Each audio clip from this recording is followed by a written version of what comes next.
welcome to FreeThinkers Fireside, where we put the human and humanist one cozy chat at a time. My name is Helen, also known as Hell's Bells. And tonight I'm really looking forward to this conversation. So let me bring on my guest, Chris Shelton. So let's say hi to Chris. Hi, Chris. Hey. Welcome to the show. Okay, good. Let me get all the redundancies off. Okay, there we go. Hi. Sorry, I had an echo in the background. Yeah, it usually starts slow and then people start to trickle in. That's usually how it goes. And plus, I'm starting at 6:30. Usually, I start at 7. So okay, cool. Good. Let's see how this goes. I brought papers. I don't know if we'll need them, but okay. Yeah. So, for the people that may be viewing and in the future, why don't you tell everybody who you are, what do you do, and the skeptic, atheist, activism space place. Yeah, sure. Why I let my cat out? I'm listening. Okay, yeah, sure. I grew up in the Church of Scientology, which is notable and unique and makes me different from most other people. And then I made the leap of working for the church right after I got out of high school. I got recruited into Scientology, and I worked for the church all the way up to the highest levels of the C organization, which is the billion-year contract, ultra fanatic Scientologist, we could say. So you're still in it, right? You're billion years. Yeah, billion years, still in. That's right. And so if you ever heard about that, you know, the billion-year contract and all that, or if you ever saw the blue buildings with the big Scientology word across the top, that was my home. That was where I lived and worked and did everything. For 17 years, I worked for the Sea Org, but 25 years total for Scientology. So I got out in 2013. And so for the last, 10, 11 years, I've been learning about what cults are, what Scientology was, and then what other cults are and how they work. I got real super curious about all this stuff. I got more than your average bear, right? I got really interested in the psychology of it. And so much so that along the way of recovering from Scientology and making a YouTube channel and writing a book and doing all this stuff, I went and got a degree in the psychology of coercive control. So I understand that particular aspect of psychology really well. And I apply it to cults because that's where it's used a lot. And try to educate and inform and help people recover from the cult experience. Now, that's kind of my role. I do consultation. I'm an author, and I do a podcast every week. And that's a real long explanation for who I am. You do a lot, so that's understandable. That's quite the resume. It's a lot. It was really funny. I was on Neil the 604 Atheist channel the other night, and Scientology came up. It just came because we were explaining the difference between Scientology and Mormonism. I'm like, because somebody said you get your own planet in Scientology. I go, yo, you don't. You get your thetans removed in that religion for a lot of money. That's right. I'm like, what's the correct amount of money to get your thetans removed? That's right. So why?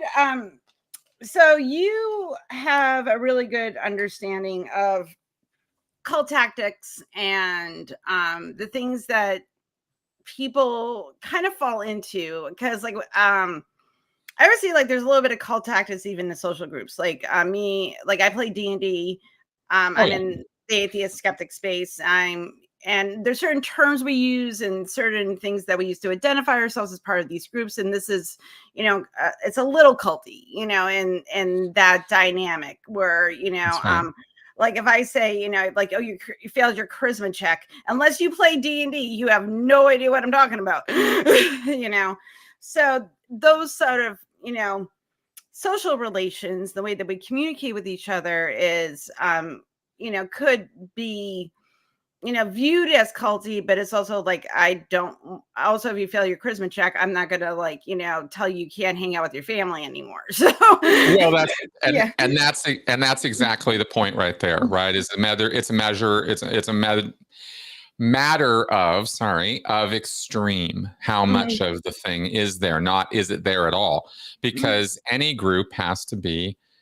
I mean, any sociologist could tell you this stuff. I'm not much of a soc guy, but I do know that groups have things that they have to have in order to be a group: membership, leadership, usually of some kind, a guiding set of rules or guides or principles or whatever it is that's getting us together.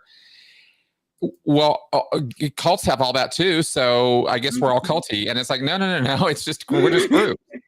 Cults are where you take everything and you dial it up to 11, like Spinal Tap, right? They just dial it up too much, and where things go off the rails. And any group, that's why any group can become a cult if the leadership or the membership starts going off the rails and dialing up the behavior and dialing up the belief and dialing up the commitment and the emotional investment. That's all it takes. That's it. And you cross the line. So this is like the pool you swim in, what would you say the difference between a religion and a cult is? Because I know it's kind of a gray area, but how would, like, if I let's say a religious person stumbles upon this channel, they probably will. And to know what the difference is. Absolutely. It's a great question and a common confusion, because the first thing is that lots and lots and lots of cults are not religious at all. They have nothing to do with religion. You can stumble into a cult going into a martial arts dojo. You could end up in a cult in an acting class. It's happened lots of times. In fact, you'd be amazed how many martial arts dojos fall into this nonsense, because you're investing so much authority in an individual who can start taking advantage of that authority. So any group where you have a leader figure, an authority figure who is taking advantage of the opportunity and is establishing codependency, where he needs the followers, but the followers, need him. This individual starts becoming the source of truth, starts becoming, the central figure for these folks. Okay. Any group can have that happen. The reason it happens a lot in religion and it's noteworthy there is because the authority, a relationship is so firmly established there. And it's so easy for a predatory person in that position to start preying on his followers or hers, because it is gender neutral. This happens. It's human behavior. It's not just male behavior. I got you. Okay. Because I listened to Behind the Bastards, one of my favorite podcasts, and they talked about the Caesarians, where it was a really weird cult formed in California in the late 2010s. And it actually is pretty recent. And it was based around a Harry Potter fanfic, and it kind of evolved into coercive control and people that had drug addictions and all of this sort of they dressed up as Sith. Like, it was all a bunch of combination of pop culture stuff, but also the leader was also there was also trans people in the cult, and it was sort of like this idea that we are the evolved beings, but they also want to make a really nice AI. And I don't know how it got from weird pop culture. I listened to the whole thing, and it was still very bizarre because it was cool. It was weird pop culture stuff. And then this one, the leader worked on Silicon Valley for a bit, but couldn't handle, wanted to go home after 40 hours. And they were like, no, you need to stay. And she's like, well, you're not paying me. And it was a whole thing. And then it led to people being killed in Vermont on the border. And it went from one thing. I'm like, how we get to Harry Potter fanfic to random shooting of people? Exactly. And that's the thing. It never really makes a lot of sense because it's emotionally driven, with a layer of interpretation and explanation from the cult leader on the top. And it doesn't matter how weird or normal the dogma or the belief system. It doesn't matter. I mean, it just doesn't, it's what they do with it. That's where that's where we start saying cult, because it's not just weird beliefs. It's doing weird stuff. And that's that example. I've actually heard about that, listened to a little bit about it, but I've been until all the facts come out on that, I've been sort of keeping that diseasing case a little bit at arm's length because there's so much conjecture out there, you know. But they went into the background of, you know, he fell down a rabbit hole of how this thing came to be, but still it's kind of up in the air because there's supposed to be a trial, and there's also a couple of members are in hiding that they're trying to find. It's a whole thing. That's right. I want to get the whole story. Yeah, I want to know I want to hear the end of the wackadoo, you know, Harry Potter fanfic cult. I was telling my oldest, I was like, you have to listen to this. This is nuts. Like, this is so great. Because I think that when most people think of cults, they think, I mean, religion is the first thing that comes to mind, but also, what was the other thing?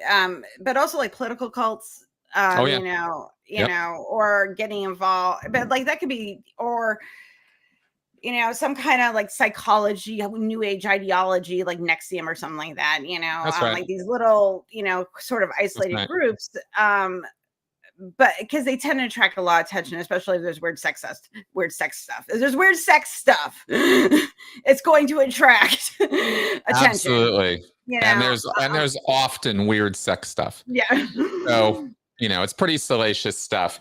You're seeing the really dark side of people, especially when they get together in groups and what people can get up to. And it's not just carved out in the religious sphere. It's just silly to think that, right? Because as you pointed out, there's political cults, and we've talked about, you know, in the public space has had conversations about cult of Trump, and we've had earlier, there was a guy, remember Lyndon LaRouche? I know that name. Remind me. That's a cult. This was a cult personality built up around a politician, Lyndon LaRouche. He was presidential candidate. He went to jail. His cult was supporting him while he was in jail, trying to get him elected. And he was I believe he was a pretty left-wing guy. I remember that guy. I think he was. I can't remember his political leanings because it wasn't what was important about the story to me. It was the fact that, you know, this guy could be in prison and he was having people voting for him and trying to get him out and trying to get him to become president. And it was this whole political ideological cult. And there's tons and tons and tons of those things. I mean, you know, when you and the thing with ideological cults, though, that gets tricky and sort of sociological and poli-sci is when you have to differentiate between radicalized ideological movements as terrorist activities versus culty activities, because the Venn diagram is almost a whole overlay, you know what I mean? But that's kind of academic level stuff as far as we're all concerned. That's real culty shit, you know? So so he ran as a Democrat. He was a Democrat. Left wing. Because there have been hardcore left wing. This is the thing. Like, I'm just convinced that it doesn't matter what ideologies or sort of beliefs or values you hold. Like, if someone is charismatic enough and says the right thing to you, or catches you at a time when you're feeling vulnerable or looking for a place to belong, then it's not that far of a leap to you know, fall into a cult. And it's like, I think easy. I think it's super I'm the skeptic. Like, if you're trying to sell me something, I'm gonna be like, I'm like, I don't know. I'm like, are there meetings? Like, can this be an email? I don't know. You're asking me to commit time. But I'm lazy. I would not be a good cultist. I'm way too lazy, or a cult leader, because that's too much responsibility. Well, that's some work. Being a cult leader is a little bit of work. I'm playing a game called Cult of the Lamb, which I highly recommend. I love that game. And I'm telling you, I was like, oh my God, there's so much to do. I'm like, I could be a terrible cult leader. And this is a video game. And I'm like, it's too much. And then I'm like, I gotta hit me. And they're just little programmable animals. It's not like people. Exactly. I love that game. It's fun. Yeah, it's super cute. I always I tell everybody, hi Jason, honey. I tell all my friends, I'm like, if you're a former religious person and have not played this game and you You'll need have like fun. a rogue little role-playing game, you need to play it. It is so cute. It is. So It is. It sort of cutifies it, but there's a lot in there, especially there's when a they lot started of the adding tactics. the sex and the making new kids, the second gen Yeah. cult Yep. members, right? I mean, it really is kind of all in there. It's what they don't have yet. What I didn't see yet was a printing press to put out propaganda. But no, but your cult members do. You can have your cult members go spread the word for They you. do. They do. Yeah. Yeah. So Yeah. Oh no, it's all there. I'm just saying yeah. they could go in more detailed on some of the and stuff, ante but it up. Yeah, yeah, and it's fun. that's the but like so what have you found for doing, like, you left a cult and then got involved with people and trying to help people like get out of these mindsets and try to Yeah. reorient themselves to like a secular world. Yeah. What is a common thing that you've heard from former cult members that got them into the cult in the first place? Oh, absolutely. It's emotional needs, and it falls into a few, pods, if you will, few buckets. I mean, there's loneliness, there's a lack of friendship or community. I don't have anybody to hang out with, this kind of thing. Like even overwhelmingly so. Sometimes this can sometimes accompany changes in a person's life. They move to a new town, they feel disoriented, they feel confused, they feel again alone. They don't have anybody to hang out with, etc. Some opportunity comes along, they meet somebody says something, there's a meetup that looks interesting, turns out it's the Scientology meetup, right? And next thing you know, they're going down the rabbit hole. It's some hook, some little hook will get into the person based on an emotional need. It doesn't have to be loneliness. It doesn't have anything to do with community. That's just one example. It could be, security, safety. I don't feel safe. I don't feel secure these days. I need tools, or I need methodologies, or I need rituals, or I need guidance, or I need some direction here. What do I do? I mean, this is how young men especially, turn to people like Jordan Peterson or Joe Rogan, or that whole community, because that's a group of people who are offering answers and certainty and a path forward and some guidance. And that's what young people crave. Even if they say they want independence, they really crave direction. And so that kind of thinking, or that kind of problem that people have. Loss is another big one. Recent death, widows, loss of a child. This is very, very tender time for people to be vulnerable to solutions or help, or some guidance again, or some assistance. And their critical thinking skills maybe aren't fully operating because you have all the emotional overwhelm. That would be something in common with all of these things, is maybe critical thinking isn't really front and center for the person because of their emotional state. That is not to say that it requires you to be overly emotional to get into a cult. But when you say what's the most common things, that is the most common reason. Right. Right. Well, I can, because we know, like, when your emotional centers are engaged, your critical thinking skills are kind of, pushed to the back burner. My friend from the ACA, Scott Dickey, was on like 3-4 weeks ago. I don't know, time is weird. And we had to talk about thinking fast and thinking slow, and when you're highly emotional, you're not thinking slow, because that takes time. When you're highly emotional, you're making quick decisions, and it's usually based on some kind of survival need, whether it be emotional, physical, or mental. And I kind of get that as when I was younger, I was very impulse driven. I didn't get involved in any cults, but no, I was involved in paganism, and I was a leader, but I was also terrible. But this is also like, everybody was like my friend, and I didn't like want responsibility for other people, because that's too much work.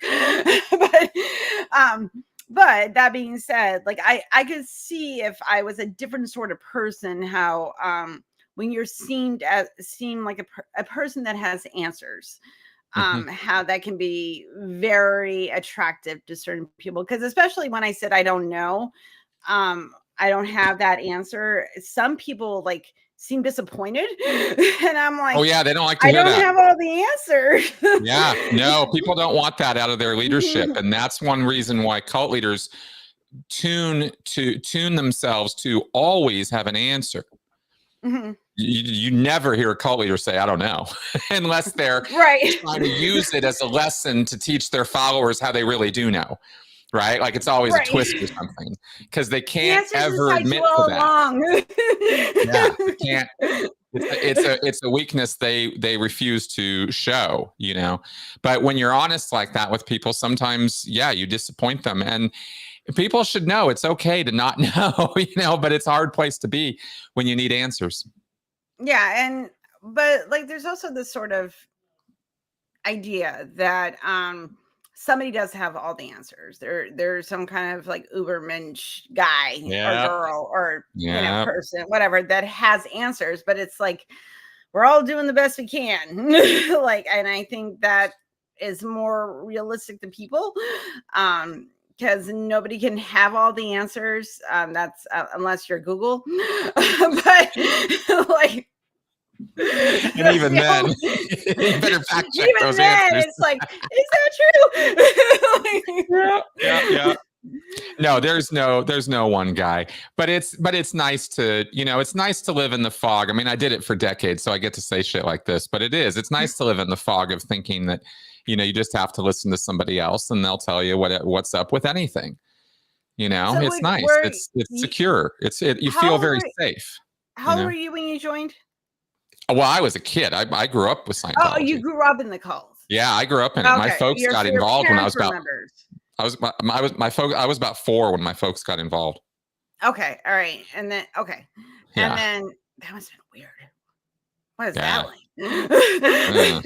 Uh, That's it was well, fucked that's a up. different show. Like we Yeah, can have a whole I could. conversation about your Yeah, deconversion, it's growing okay up if in I swear, right? Scientology. What? It's okay What? if I swear.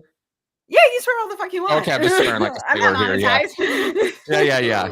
No, growing up second gen. It's a whole thing. It's being studied now, but it's a whole thing. Being a second gen member, you know, multi-generational cult members, yeah, are a total thing, and it's not Yeah. so different from so many people in the secular world who grew up in Christianity or Catholicism or, you know, whatever version of Christianity or religion they grew up in, and then get in the secular world, look back and go, holy cow, what the hell, you know? Yeah, Yep. that whole thing for cults.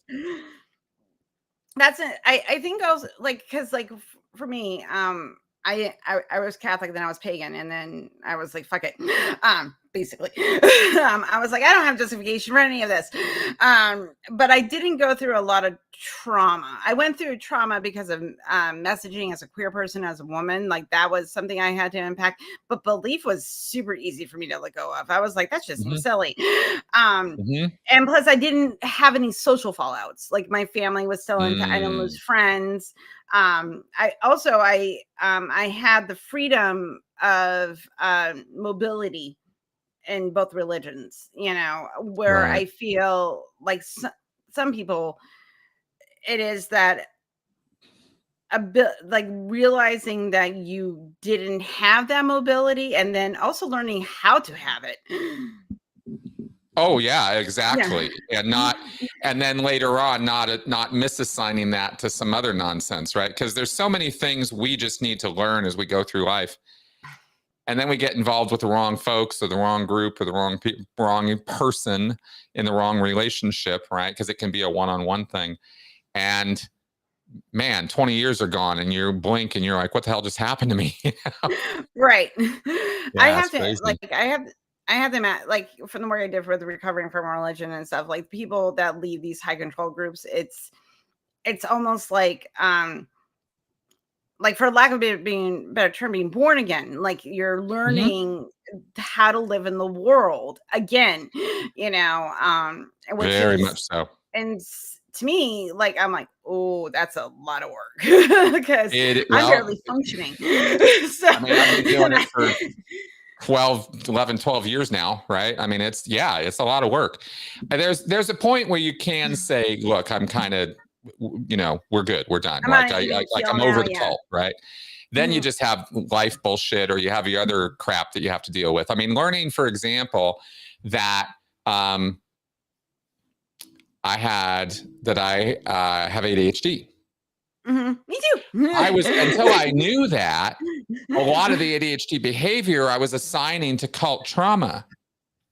Oh, okay. Right? The inability to pay attention, the sort of dispersal factor, some of the other ADHD stuff. I thought that was culty stuff. And sure enough, there was plenty of cult trauma that was causing me all kinds of attention issues. But when you get an ADHD diagnosis, oh my God, right? Like the light goes on and you're like, holy cow, everything from childhood forward starts lining up in a really different way. And that was revelatory. So that's why I say you got to kind of be a little careful. But for 10 years, I didn't know that. So I was just kind of rolling through the trauma and learning stuff. And for me, it's really the learning that really gets you over so many of the problems and the trauma. Even therapy's great, but it's no substitute for learning what happened to you. I think because like I have a therapist. I see her every 2 weeks. I tell her I love her because I pay her and I can just verbally vomit on her every 2 weeks. Yeah.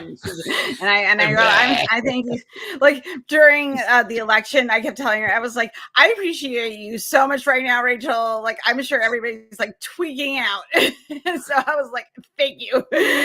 So but like she's my maintenance, but it's really like I need an unbiased person to talk to you that doesn't have doesn't know me super, doesn't live with me, I'm not friends with, that is a professional to listen to me for an hour every 2 weeks. It's Yep. great. Yep.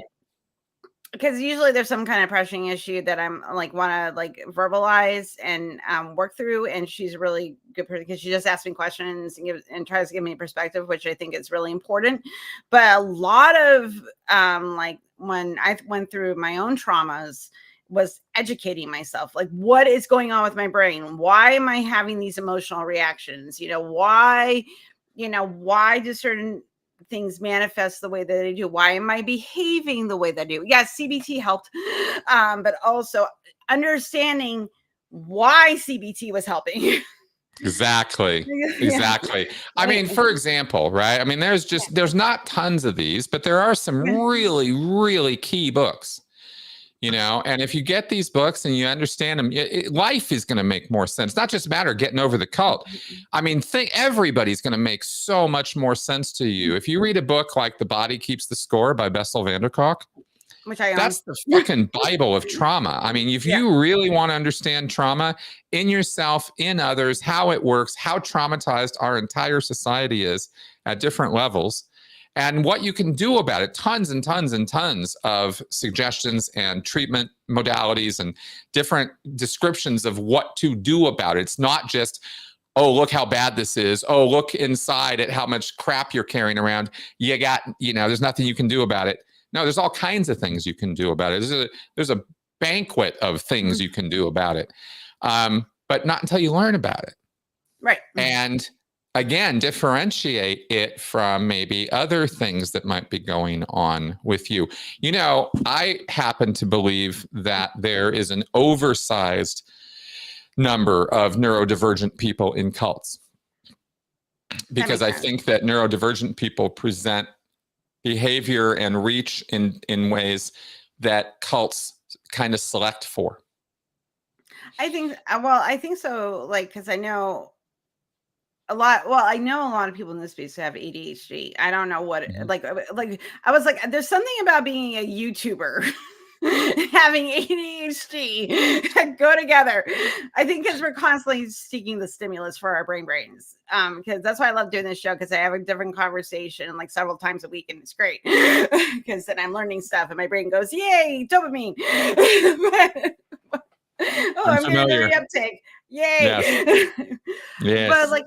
But like my friend Val that was on last week, she was talking about she was in this she grew up in Louisiana and grew up in this very like Catholic meets evangelical, and she has autism. And she became very obsessed trying to understand every nuance of, this particular brand of religion when she was growing up. And Yeah. that's another thing too, is that like, if you want to understand but I also know a lot of people that started in religion and then that are autistic, or they were never, they grew up in a religion but never believed it because they're too Sure. analytical. Sure. Yeah, Yeah. because it's that analytical part of their brains, that is more logic driven than emotionally driven, Sure. and that doesn't mean that doesn't have emotions. It's just that part kicks in first versus the more ADHD people, just I have Yeah. emotions at a drop of a hat. So, all the Well, time. part I of don't that, know how not to hide it. and that was actually one of the other huge sort of light bulb moments for me with ADHD was learning about the emotional dysregulation part. The perceived rejection dysfunction. Rejection sensitivity dysphoria being part of the emotional dysregulation, right? The malfunction in executive function.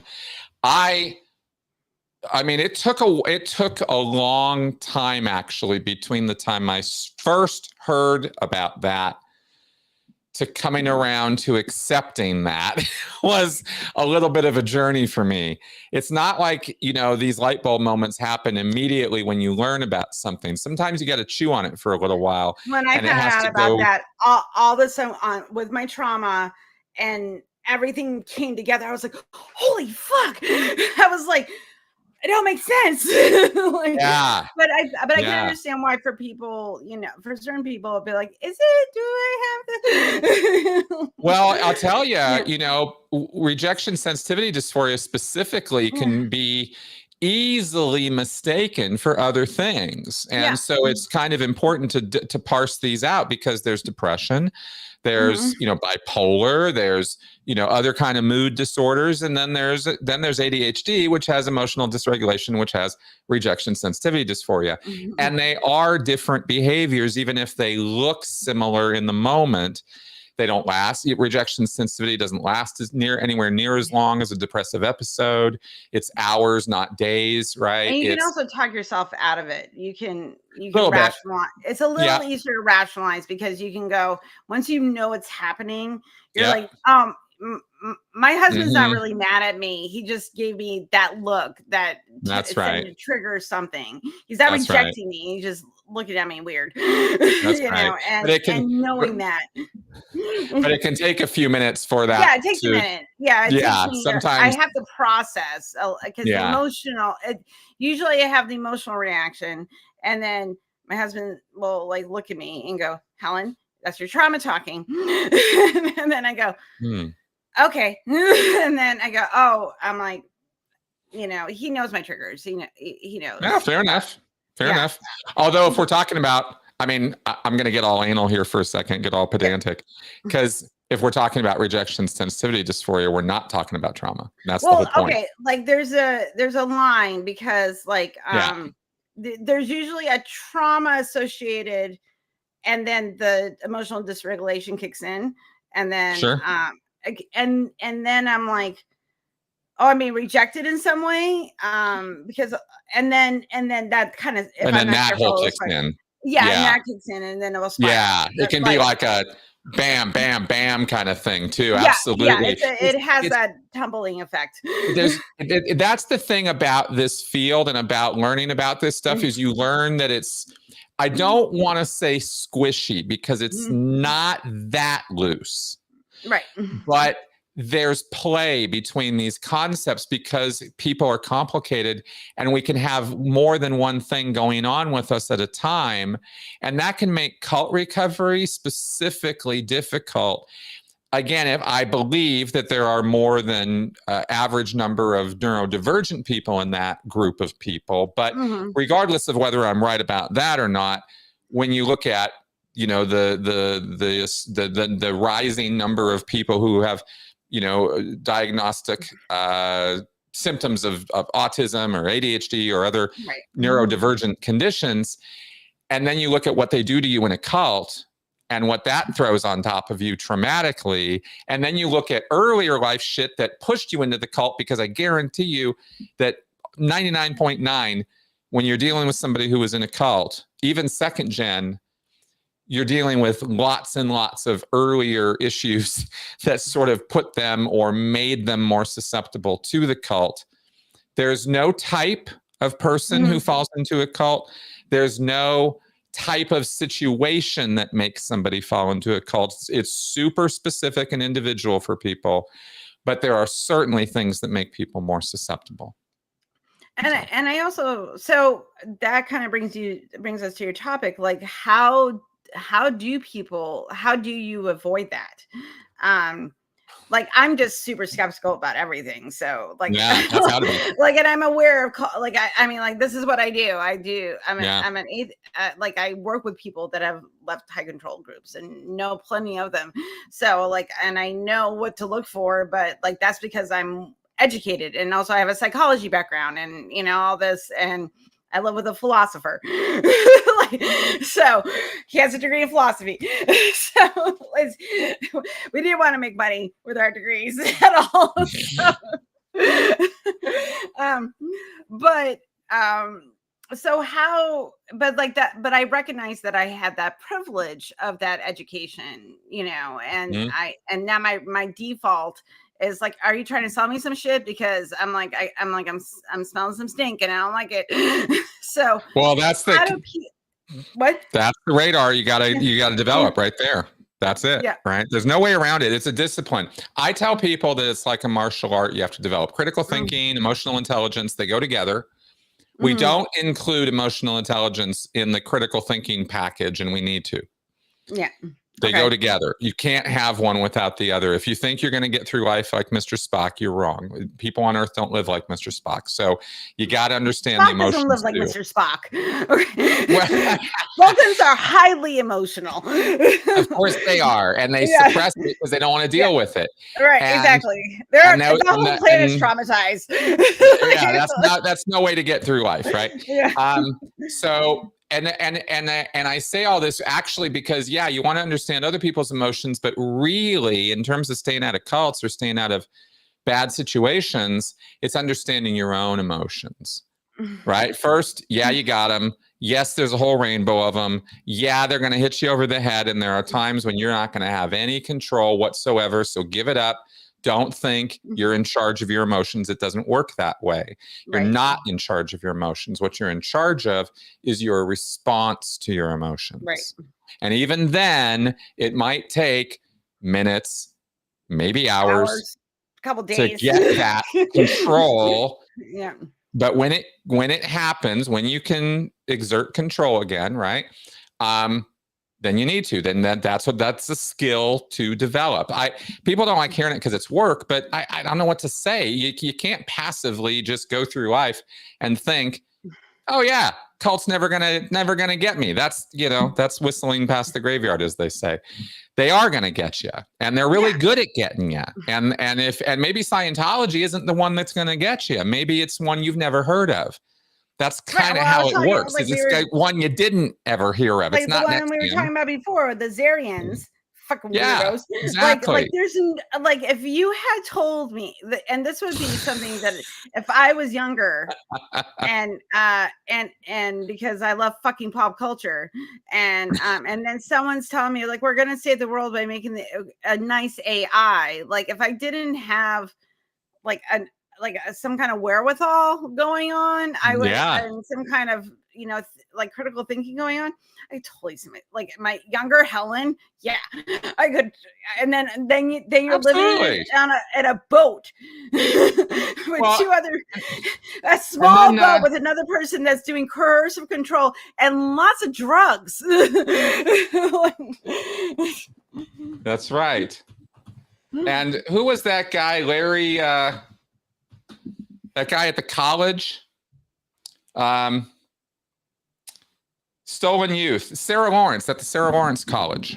There was that guy who Larry Ray, was an adult who got like 5 or 6 university students, we're talking PhD level students, under his control by simply hanging out at their apartment and making friends and slowly giving them advice, because he was this grown guy who sounded like he knew what he was talking about, and he was hanging out, and before you knew it, and I'm talking about in a matter of months, these people were his slaves.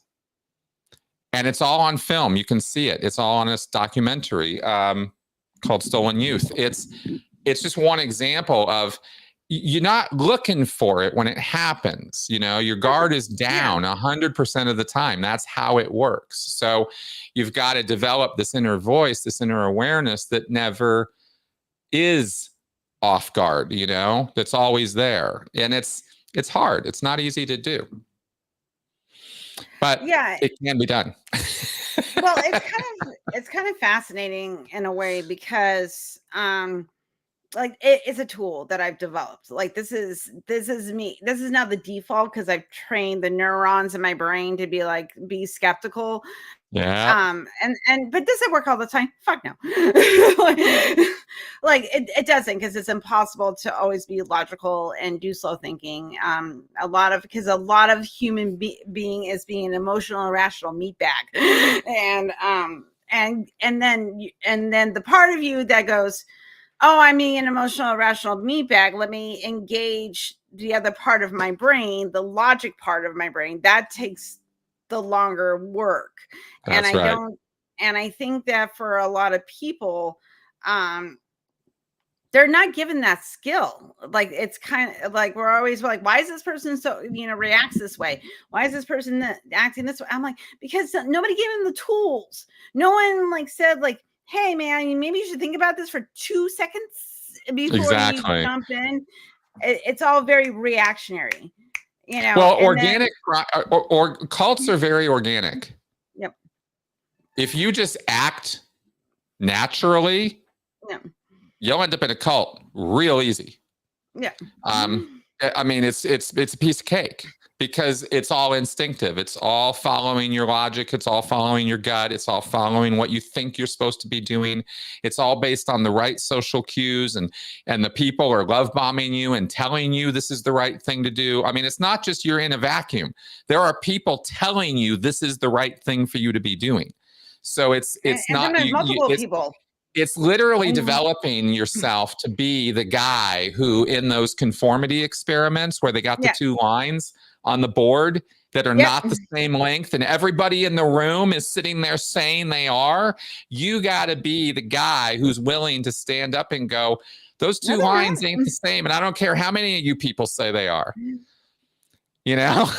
I'm looking at objective reality. This is not matched. That's right. You got to be that guy. And nobody wants to be the asshole, or at least very few people do. And so there's all that social pressure too. It's not just about your own emotional deficiencies. And please hear me when I say this, because I realized I could be heard wrong if people think that when I say emotional needs, loss, trauma, things like that, that's not something wrong with you. That's being human. That's the human experience. Yeah, you can't avoid it. You can't avoid feeling loss, or feeling lonely, or feeling trauma, or feeling this or that. That's what it is to be human. So give yourself that. Don't think you have to go through life like you're not going to have those things. Of course you are.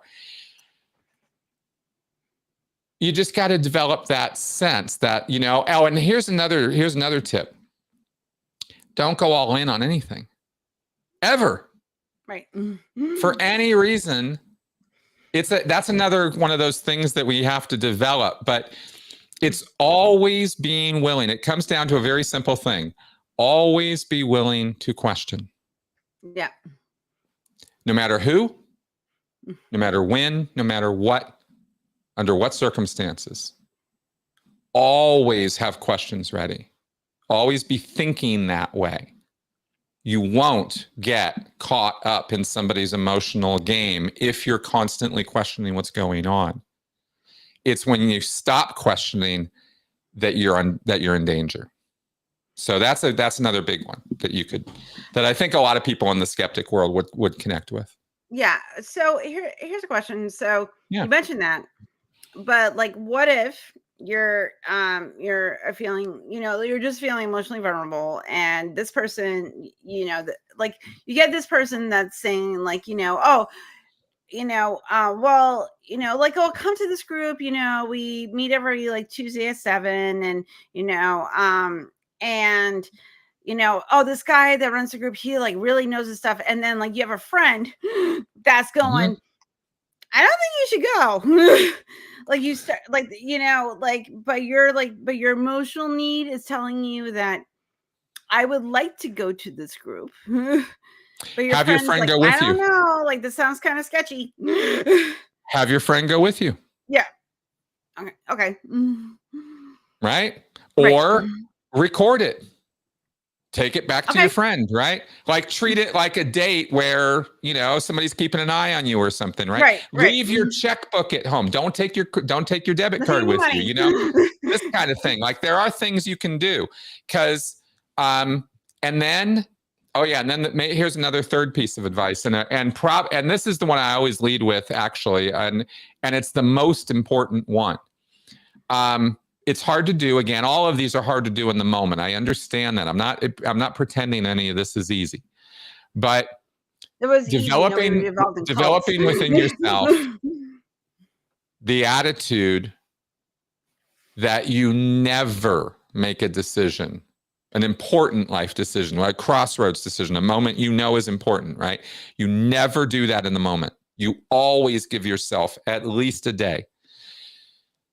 Always, always, always, always. You don't buy the car. You don't buy the house. You don't join the group. You don't pay for the membership. You don't commit like, I'm gonna anything until you've given yourself at least 24 hours. And don't assign a number to it, because what you're really trying to do is give yourself time for your feelings to change. Right. However long that takes. Maybe that's 2 hours. Maybe that's 2 days. I don't know who you are or that circumstance or situation. You can get riled up in such a way. You see this with little kids. You can rile them up where 3 days later, they're still pumping on this thing, right? Right. Want it, want it, want it, want it, want it. So maybe you got to give it, if you're in that place, you've got to do yourself the favor of letting your emotional state change before you commit. I don't think that's appreciated enough.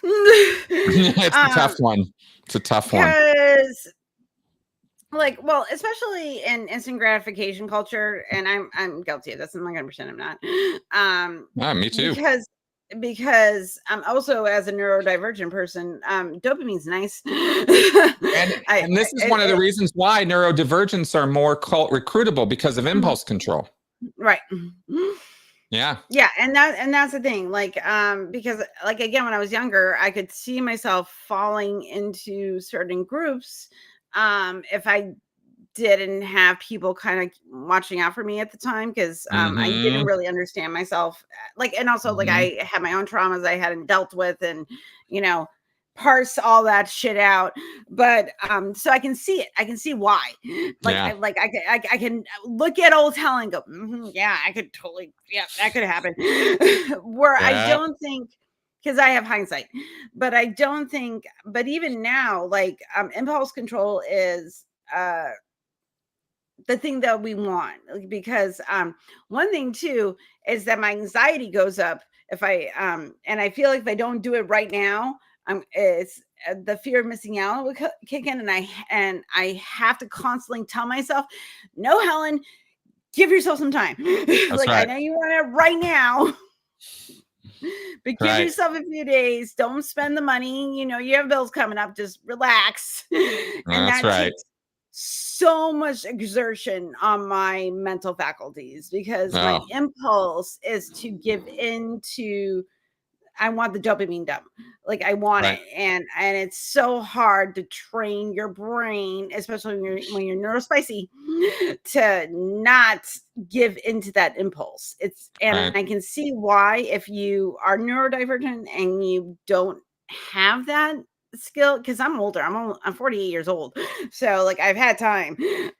But like if you've never learned it or you're young, and then somebody's coming along, and especially like if you're like people that fall into like red pill cults, like young men that are feeling very uncertain right now, and something like Jordan Peterson or some other bro dude is giving them answers. It's just like, okay, well, no, and they're not going to listen to me. That's the female that's going, no, girls don't, no, you're not going to get laid. You're not going to be successful because women don't like men like you. Nope. And and what kind of messaging is that? And what kind of messaging is that for them anyway, right? I mean, what are they supposed to do with that, right? Right. We need some positive direction for those guys, but that's a societal issue, I think, at this point. But I can see why that, like, someone like Jordan Peterson, like you and I know that he's just spouting out, like he sounds very smart. Because, well, like, and to be fair, like, and like when before he turned into, I don't know what manifestation of a person he's morphed into, but it's weird. But like, I remember like a few years ago, before the benzo addiction, some of his lectures were kind of fascinating because, I like archetypes, and it appealed to the old pagan in me. So I was like, okay, I get it. But that was like, that's kind of an interesting perspective. But then he, I don't know, something broke in his brain, and he got very obsessed with trans people. Again, don't know why you're dying on this hill, Jordan Peterson, but okay. And then over time, he kind of branded himself as like this very intellectual, deep analytical thinker. He's fighting against like postmodernism, all that type of stuff. And I'm just like, dude, I'm like, you're a grifter. You're grifting.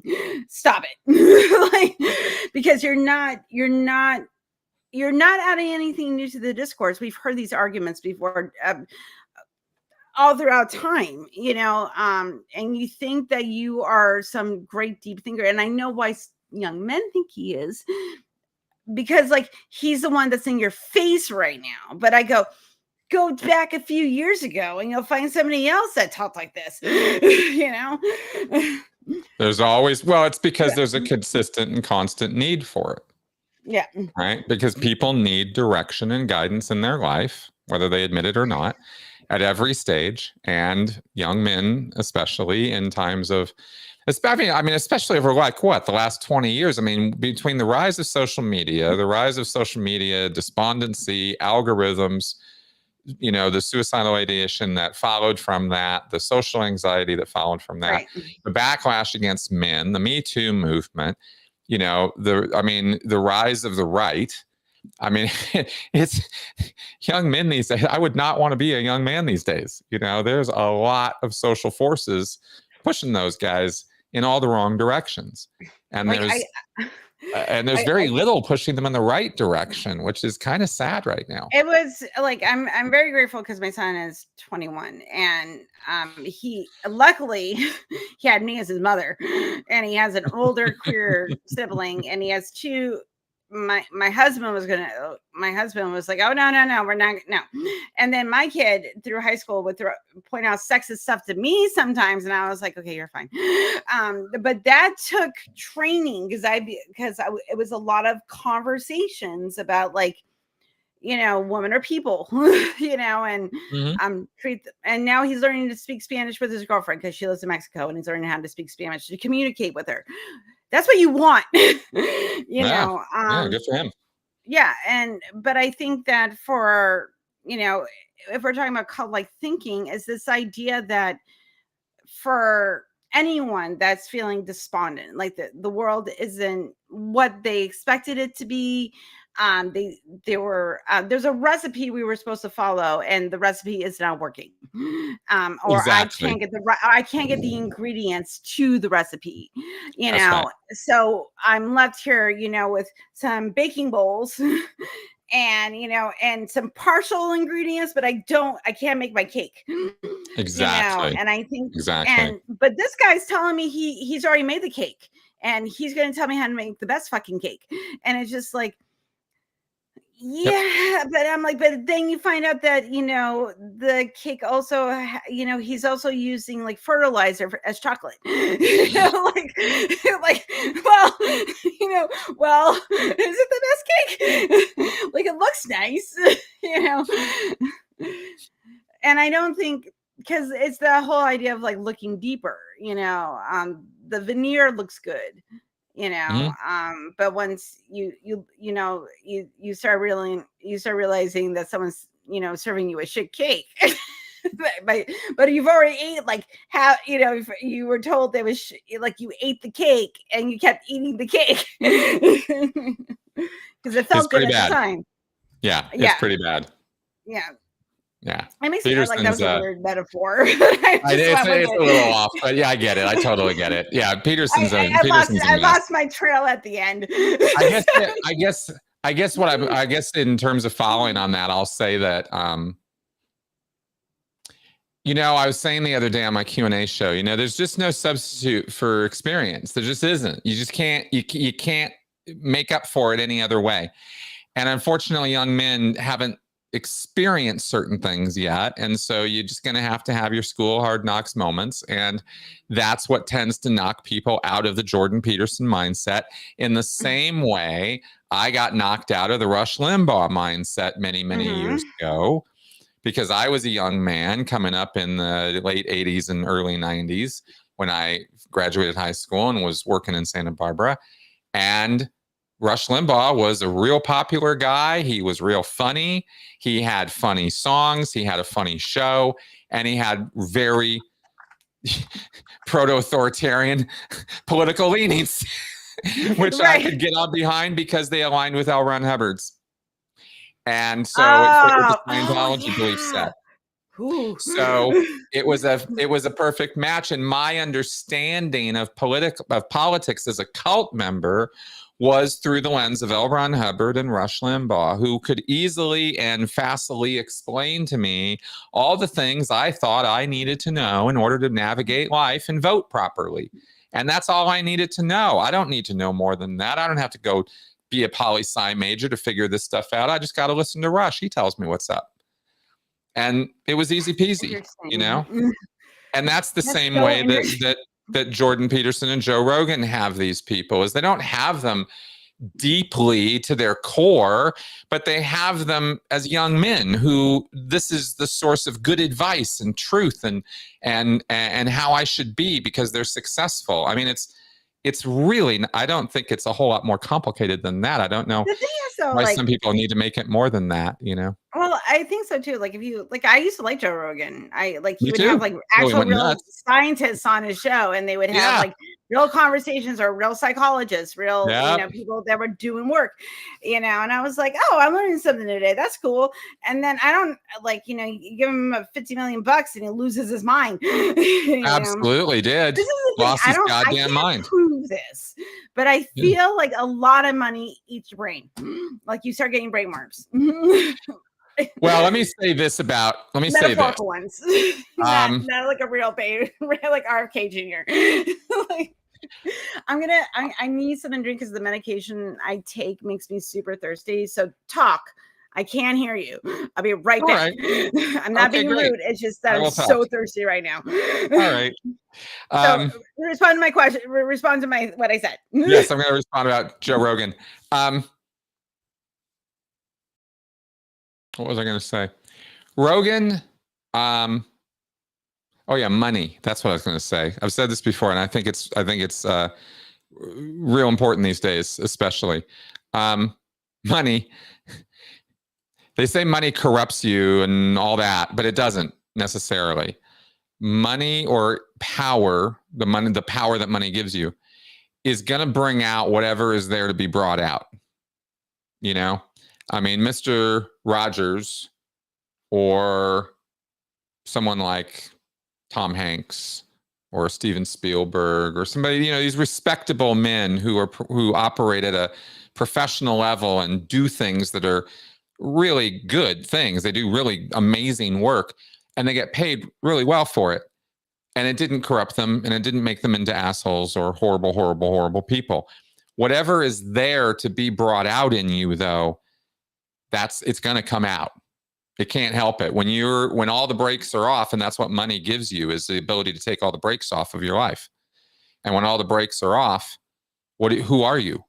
Well, you're the person who does whatever you're going to do when the brakes are off. And so, who are you? Right? Well, let's find out. Let's give you unlimited power.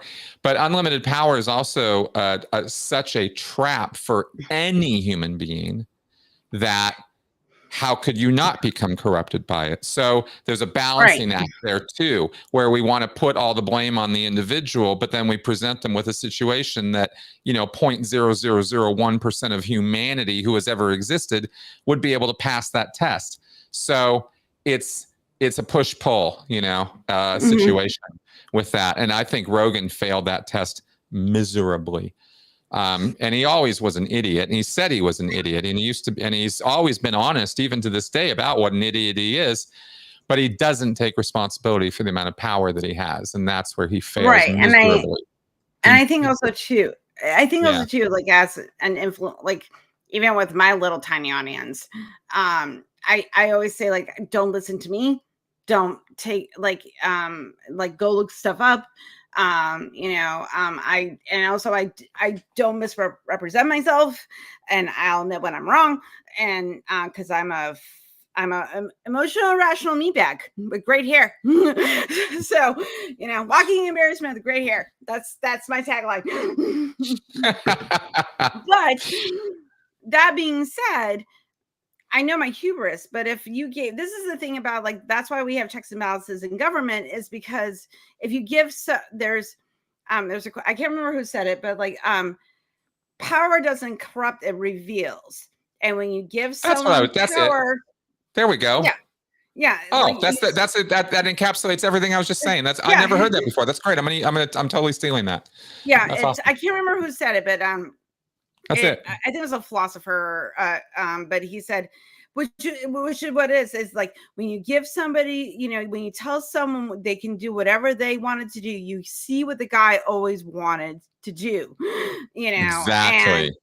And some people that get a lot of money, they keep their, they probably have someone, holding them accountable and saying, like, okay, you got power. You have to watch what you're doing with that power because it affects others. That's why we have checks. Right. Well, we had checks and balances. Didn't always work, but it kept people that had a lot of power in check because you had to respond. That's why the people. The idea with a democracy is that you respond to the people because those are the people that you're responsible for. That's right. If you the idea was that the idea with the checks and balances that there would always be conflicts of interest. Right. And the problem right now, dare we say, with our current situation is that all forces are aligned in one horrible direction right now. Right. And I mean, in a rough sense, not completely aligned, but are aligning in a way that they're not stopping each other. And that's the horrible reality that we live in right now. Like the whole point is to avoid sycophants. Like I even said, like, if you gave me ultimate power, like I'm a pretty like progressive level person, but like I'll never make anybody happy. Like I use the example, like let's say I wanted a taco truck on every corner. Somebody that doesn't like tacos may want a pizza truck. And I said, and I make a dictatorship decision, it has to be tacos. I've upset somebody, and that's one person. And that's the whole thing, is because you will never get to please everybody. And I think that, because even if you had all your needs met, what are you striving for anymore then? If all of your needs are met. That's right. Well, and that's why rich people act so whack, because the games they play and the things they get involved in they're working not only in a rarefied air that we barely understand in terms of the day-to-day of a rich person's life, a 1%er, I mean now. I don't know what that's like. the factors of what's important to them and what they and the levels of competition they exist in, like it's not a matter of having a house, having a roof over your head, all the problems of survival are not only resolved for you, they're resolved for your progeny for the next 3 generations. I mean, you've got more money than you'll ever be able to spend. So in multiple lifetimes. So once that's the place you're in, then survival is no longer an issue. And so now it's just, again, yeah, it's whoever you are comes out. And they play games around net worth. Right. Like that's their big thing, is who's got the more net worth. And unfortunately, what happens at that level of our society is that we become unreal to them in the same way that ants are unreal to us. Right. We're just numbers on a spreadsheet to them. We're not people, and we never will be to them. We're never fellow human beings to them. They don't see us that way. And I hate us versus theming and othering the 1%, but it's the existing situation. It's not how I want it to be, and it's not where I'm driving things to be. It's where they're at. You know, and that's that degree of separation is actually very cult-like, which is why I pay attention to stuff like that. Right. You know, because it's the us versus them. Well, like the thing is, though, I have compassion as a human being, but I don't have respect for you. There's a difference. I always try to have compassion for every human being. Like, this is just like, even if you're like everybody, you too, you're included in that. But like, but even for someone like Trump, who I a little bit, David, just a little bit of compassion, just a little bit. So, like, but for someone like Trump, I have compassion for him because I know this is not going to happen, but I want him to be a better person, you know, because I think it would be beneficial. It's not going to personally affect me, but I want him to be, I want him to grow and change, because that's what you're supposed to do. I have compassion for that. Do I have any respect for him? Do I think he's an orange shit gibbon? Yes. like I can have compassion for you. But also at the same time, that doesn't mean I have respect or I like you. Sure. Difference. Sure. You know, there's a difference. And yeah. I think, like Elon, I think he's a walking dumpster fire, but also I want him to be a better person, because I'm like, you're really hurting yourself. Like, you're hurting me, but in your day-to-day life, like, your kids hate you. Like, I can imagine my kids hating me. Like, I cannot fathom, because I've cultivated that relationship so much that like one of my kids moved back in with me. I can't imagine what that's like. But also too, like, if all you value is material and you don't value people, they're even your own children aren't people. They're just your progeny.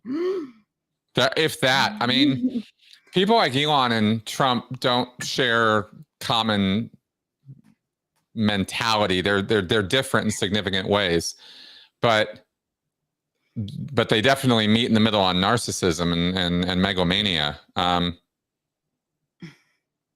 Elon is just got so much bullshit connected with that guy, but both of them have an emptiness inside of them that they're never going to be able to fill this emptiness that exists inside them, and it's tragic at a Sisyphus kind of level. Yeah, it is. But like they don't want to get the rock at the same anymore. time, I can't have any compassion for them beyond the fact that they are human beings that I empathize with as fellow members of my species that I share oxygen with. Yeah. But otherwise, I have no compassion for either of those people, because the idea you're in the same room. So, like, my way of thinking, compassion is a two-way street. It's passion, right? It's mutual. Yeah. It's going two ways. And with a person like Elon or Donald Trump or cult leaders, classic cult leaders, there is nothing there for them to emote to you. There's no emotional core there for them to connect with or for you to connect with. It's a really, really, really sad place to be as a human being. It's a void. Yeah, there's no there. And they're constantly trying to fill it. That's what the narcissistic supply thing is all about, you know? Yeah. It's wild. Like there's healthy narcissism. Like I have healthy narcissism. I like attention. I'm like, pay attention to me. That's why I have my show. I love attention. But also at the same time, because you have to be a little bit narcissistic to start a YouTube channel, like a tiny, tiny bit, because Sure. but it's healthy. It's a healthy form of narcissism where you have something of value you want to contribute, and you feel that you have the ability to betray it well. But also you recognize your own hubris all the time. So yeah, I think my take I can is see the argument for different. it. Okay, against it. I can see the argument against it. But yeah, I think it's a misuse of the word. Personally, I know, but like I just like the idea of healthier narcissism. Like it makes me happy. We can quibble it's all good. Definition. It's all good. but like I think so. That brings me back to like the cult thing. Like why do you like? Okay, one like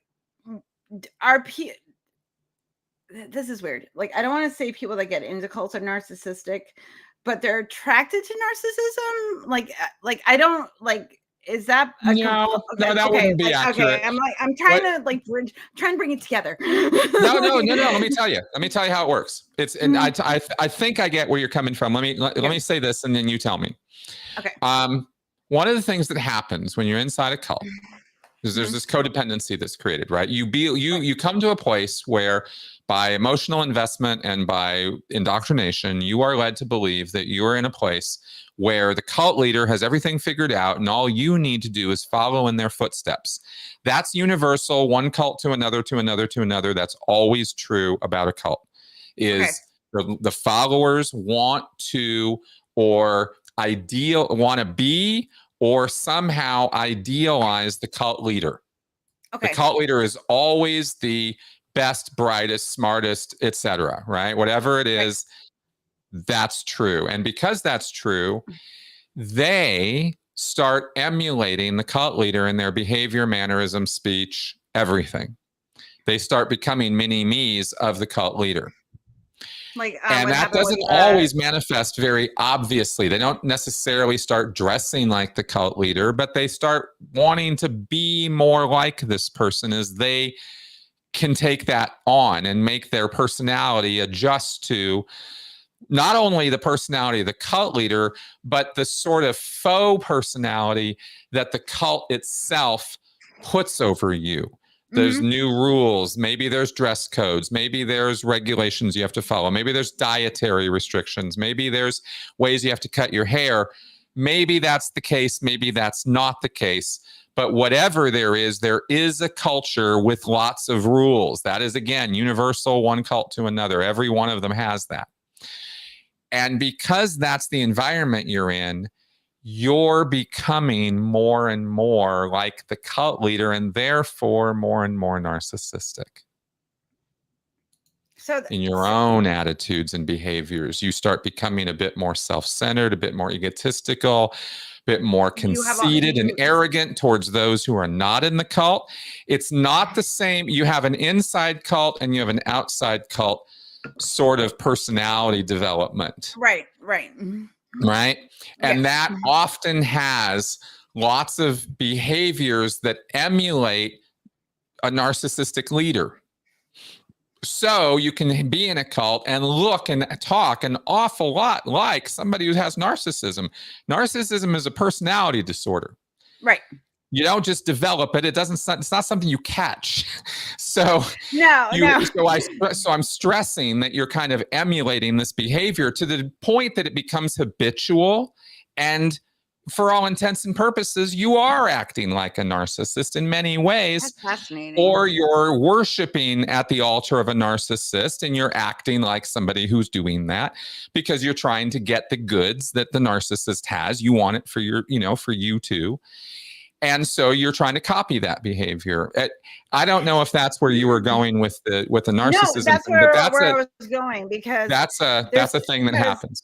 like the first thing that came to mind was Heaven's Gate, because like at the beginning, people, they were into like this like UFO enlightenment, Yep. blah blah blah, and then towards the end, they're all dressing the same and behaving the same, That's and right. it got really weird. That's right. They were And they all little became Marshall androgynous, Applewhites. and they lost Yeah. all their personality and who they were, like their sense of self was gone. That's right. And I was That's like, right. huh. That's right.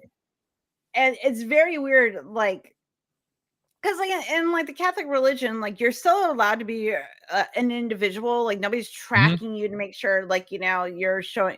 Like the church very pays attention if you show up, because there's Oh, not yeah. like there's gonna. It's not like Scientology where people are gonna like come to your house and like say like why are you talking shit about the church, or why didn't you show up at the meeting or whatever. Like they don't do that. That's right. They have problems. Trust me, they have a lot of fucking problems. But you can still remain an individual within the religion. That's right. Versus like other cults, a cult way of living is that you lose your sense of self. Well, that's a really good point to make, because just because somebody acts in an extreme way, this is where we get into all the nuance, right? And I'm probably going too into nuance today with all this stuff. I Unless we're talking about like water is wet. I know. I think about, I guess you were talking about, the way people lose their minds and stuff. And just because somebody's in a religion and lost their mind doesn't mean they're in a cult. Right. People can act extreme for lots and lots of different reasons. Mel Gibson is a traditional Catholic. He's a trad cat. He's pre-Vatican II Catholic. Mm-hmm. And Mel Gibson is fucking insane. The guy has ideas that are absolutely whack, right? Whack. I mean, whack. I don't know. No, it's so funny. Sidebar. I was watching Mad Max Thunderdome the other night, and I was like, remember when Mel Gibson was cool? I know, me too. Me too. I grew up with that. Yes, this is a great movie, and I was like, I know. I feel the same. Oh, Mel Gibson. Oh, Mel Gibson was my hero growing up. I loved all those movies. No, it pissed me off when I learned all this stuff, because I just learned it in the last few years, right? Like how whack that guy is. But he's not a cultist. He's not in a cult. He's in an extreme religious belief system that he has taken on himself and kind of self-radicalized, if you will, right? Like he's extreme for a Catholic. I'm like, I grew up in that religion, and nobody in my family and Catholics I grew up have the ideas that you do, man. Those trad cats. I mean, you know about traditional Catholicism, right? Yeah. Yeah. Those guys. I mean, they got some really wild ideas. And there's different flavors of it too. That's why I say it's not a cult. There's about 12 Irish Catholic looks very different from French Catholic, which is the way I grew up. And then Vatican Catholic is very different. And then there's the Opus Dei, and like we can go down all the. Now Opus Dei is arguably a little bit of a cult within the church, right? But it doesn't make the whole church a cult, but Opus Dei might be. I have to dive into that. I have to go down that rabbit hole sometime, because I'm not sure. Opus Dei is very, very fascinating, the way people get into it. And it's sort of, it's like you have the Catholic religion, and then you have this, because it's a very small sect. It's not a lot of people that are in Opus Dei, but they have their beliefs of the Catholic Church kind of diverge a little bit, and they take certain penances and beliefs to an extreme that it's almost like they're forming their own little extreme form of belief within the church, but it's recognized by the church because it's kind of sanctioned by it, because also they're going to recruit people and get them in the church and give them money. Right. You have to have a lot of money. Like I said, it's a rabbit hole I haven't dived down yet. Fascinating. Because cults, I love. Like I don't love cults, but I'm fascinated by cults, because it's such a it's like I was saying this, it's kind of like the same with serial killers. It's such a mindset that is so outside of myself that I'm kind of like, and also too, I'm trying to keep myself aware of the type of coercion that happens within a cult, but like also too, like with cult leaders and serial killers, there's sort of this narcissistic scale they exist on, where like serial killers go to like, I'm going to commit acts of violence. Cult leaders can't commit acts of violence and have people do it for them, or it's such a coercive control that there are victims. They're just happen to still be living. It's something about that psychology that I'm so great. But like if you look at L. Ron Hubbard, like he's a loser. Like he wasn't a good person. Like there was nothing about L. Ron Hubbard that was remotely appealing as a human being. But well, there's an awful lot of women who would say something different than that. I mean, he was a philanderer. That guy would fill audiences, halls. Watch my vagina dry right out. Hey, I get it. I'm just saying.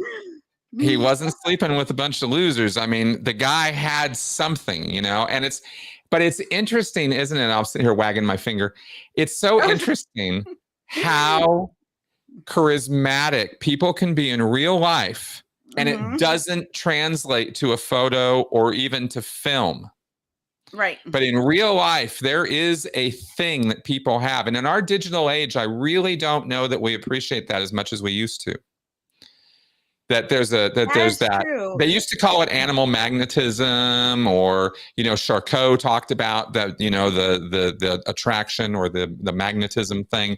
This was early days of development of hypnosis and stuff. Right. And there is a thing to that, and we discount it so easily because we're so used to digital interactions now, which it doesn't translate to, because it's almost pheromonal. I mean, I'm not saying it is. I'm not saying it's smell, but I'm just saying it's like that. It's like this quality that these guys have. Tony Robbins in real life is such a different person and experience from Tony Robbins on a video. Right. Right. They also tend to be, I don't know if you've noticed this or not, but they also tend to be big men. They're muscular, or they're tall, or they're stocky, or there's a presence to them that Hubbard, for example, was constantly noted to me by many, many people who knew him when I was in Scientology, that I would go out of my way to go talk with about him. I was a collector of L. Ron Hubbard stories when I was in Scientology. I was fascinated by the man. And one for one, even from non-Scientologists, the story, the thing about L. Ron Hubbard was, you always knew when he was in the room. He filled the room, and you wanted to hear what he had to say because he was just so fucking interesting. It was like that kind of a thing. I've had people like that. Yeah, exactly that kind of person, right? When they walk, and in a good way, not in some overbearing, dominating, weird way. My father was one of these people. Like my father was one. He was very confident. He was charming. He was very funny. People wanted to be around him. He made him a good businessman. Exactly. And that's actually that description right there. You nailed it. Since we're talking about cult leaders, right? People want to be around them. Yeah. There is no one more interesting than Werner Erhard. That guy is one of the most interesting people you'll ever meet. I've never met him. I've met a lot of people who have, and I've seen video of the guy and read about him. He's super interesting. When he comes in the room, he's very interested in you too, especially if he thinks you can teach him something. So, that's cool. There's a quality. Yeah, they don't just walk around with this air of superiority all the time. They would never get to where they are if they didn't know how to manipulate people at a master level. Oh, and here's another thing too: manipulation is not necessarily good or bad. It's a neutral term. That's right. You can I'm hoping to manipulate people right now, like by having this conversation to get them to think a little bit differently. That is a form of manipulation. I'm just being honest Exactly. about it. Like, Right. if I'm going to try to get you to do something, I have to appeal to an emotion or an idea. I have to connect with you as a person. If I'm trying to sell you some bullshit, like, which I'm terrible at, I know, me too. I can't, like, I would be terrible at sales, because like I can't lie to people.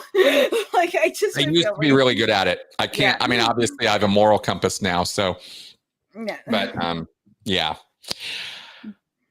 It's one of those things, like, it's just very interesting about like how a lot of these like I was saying at the beginning, like a lot of these tactics are just human interaction, but it's just taken to an extreme. That's right. That's right. And I I think mean, that cult comes from the word culture. yeah. Right. Right. I mean, once you get that, it all makes sense. You go, oh, I get it now. Yeah. It's a mini culture. That's it. And That's what a cult is. And like I think also too, like you just need one person to, like, because you can have a cult of one, you can have even an abusive relationship and have someone control you, and yeah, One-on-one. so yeah, so that makes sense, Yep. But when you get like hundreds of people, it gets a little like, wow, like what is it about this particular person, where I see a charlatan, where somebody else sees a savior. I like That's it's right. just very weird. Like, Well, we live in a time, also remember that we live in a time of extremes. And so people gravitate towards those extremes right now. Mm-hmm. So we're living in a time where it is a lot cultier, believe it or not, than it has been in the past.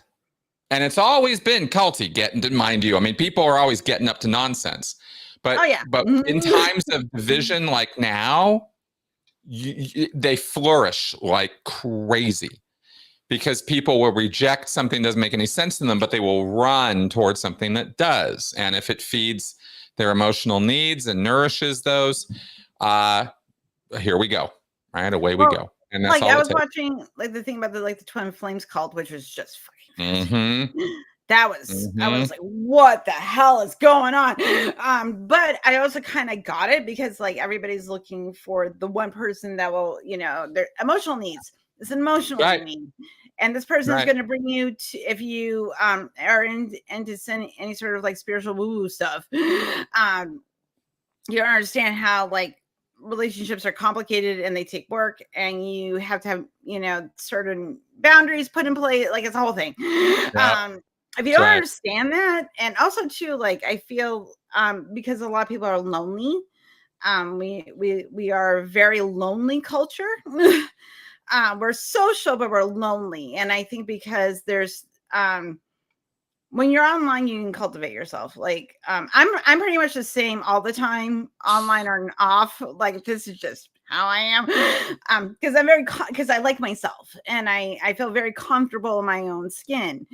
But like people, especially with like YouTube, there's a fake authenticity where the person is presenting a side of themselves, and the person that's viewing them, unless you say this person isn't like this all the time, or maybe they are, I don't know, but and you feel close to the personality that person wants to bring forth. Parts of their person, like you'll never see me at my worst on this channel ever, or online. If I'm in a bad place now, but that's right. But I always find it weird when people are at the worst and they're online, because I'm like, I feel like that's a private time conversation. Yeah, exactly. Maybe this is a conversation you should be having with yourself, maybe. This is a like you need a therapist or a friend, not your online audience. Like don't do that. Like there's boundaries, people. Well, unfortunately, we're seeing more and more of what are called parasocial relationships developing, right? And that's again again, it makes sense. Makes total sense with the rise of digital and social media and algorithms and the way people are finding emotional satisfaction now. But it's shallow. It's so shallow. And it's a sign of the times and the divisiveness that one thing feeds another, feeds another, feeds another. That's the problem with the way things are right now, is everything's feeding so one thing isn't unsolvable, but the way it feeds another thing that feeds another thing, it builds. And that's kind of what's happening with us. And it's like, it's like the hamster spinning on the wheel, you're, no, actually better before you are, like this is the carrot, you're trying to get the carrot, you're trying to get to this place of, I don't know, like completion or understanding about yourself or develop some kind of relationship.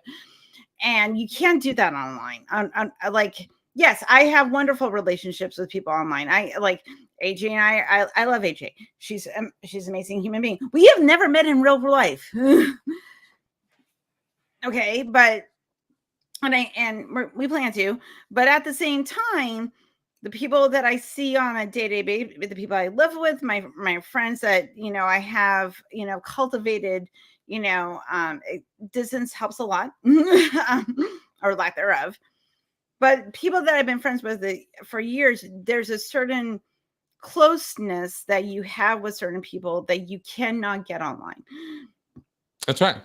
You just can't. The connection is not, it's not just I don't know. People think it's words or something. It's not. It's biological. We need connection. And to the degree we don't have it, we get desperate, we get anxious, we get depressed and confused and despondent. And I think that's why cults are so appealing, because you get the group. You don't just get a group, you get a family. You get a group of people who love you. Yeah. And you get connection like you haven't gotten before. You wanted to communicate the connection. Oh, you're going to get connection, and the abundance really blows people away, and they are titillated, excited, stimulated, then overstimulated. And then they become trauma bound, right? Because it becomes a cycle of reward and penalties. So is there a lot of trauma bonding in cults? Oh yeah. Yeah. That's how they keep you there. Okay. Yeah, that's the glue. Yeah. Because you're getting rewards at the beginning. They're front ending all the rewards, right? So you're having these wonderful experiences, peak moments, emotional highs, community connection, like whatever it is you're there for, you're getting it. And you're getting it in spades. And the more they're giving it to you and the more they can give it to you, the more on board you're becoming and the faster they're trying to suck you into that little vortex. And then as they get you in more and more, you become culturated to the rules and you can't do this now. Oh, but I thought, no, it's okay. Just don't do that anymore. Oh, okay. And there's the first binding. And then there's another one, and then there's another one, and then there's another one. And this is what it is to fall into any group. But with cults, once those bindings come into place, your power of choice is being stripped away from you. In a normal, regular group, they're not taking away your power of choice. They're saying, here are some rules, you can follow them or not. In a cult, you don't have any choices, right? Those choices are being taken from you. Okay. And as you're going down this path, you're being, again, peak experience, awe experience. You're loving it. It's wonderful. You're never questioning what's going on because it's so wonderful. Down, down, down you go. And you have basically what I'm describing as the frog in the slowly boiling water phenomena. So the frog will jump out. And he will, but we're stupid, right? I know what you're talking about. Explain to ourselves why we don't have to. And then you're indoctrinating yourself, right? Oh, because eventually you're indoctrinating yourself, right? That's right. Eventually. Okay. That's right. There you go. All right. Right. So you're gonna have to come back because we'll talk. Yeah, we're gonna have to get going. Yeah, but okay. So tell people. I did put your links in the doobly-doo, but tell people where they can find you. Find me on YouTube. Find my book on Amazon. If you're curious about Scientology, there's a book for you about it. This is not my experiences with Scientology. This is actually a breakdown of Scientology. So if you want to understand it, get my book. Anyway, find me on YouTube. You can find me on social media at Chris Shelton MSC. I'm on BlueSky. Anywhere else I might be, it's always that name. There you go. All right. Thank you, Chris, for being here. This is great. I'll have you back on. We'll talk more Awesome. about this stuff because this is my jammy jam. So thank you so much for being here. I forget who's gonna. So I can tell you, I had to pull up my calendar. Who's gonna be on later this week? Hey, so on Thursday, Phil Quagliarello is going to be on. And on Wednesday night, I'm going to be on the Kentucky Atheists. So that's coming up this week, and then more stuff's coming up. So you all know. So I'll just post stuff on my socials. You'll be fine. Right. If you want to be on the show or know something that should, email me at the email address above, and subscribe, do that. That's helpful. And if you want to buy me a coffee so I can pay for my Streamlabs account, please do. So other than that, everybody have a wonderful night. Give someone a compliment, be kind, stay skeptical, and I will see y'all later. Bye. Thank you, Chris. Bye. Goodbye.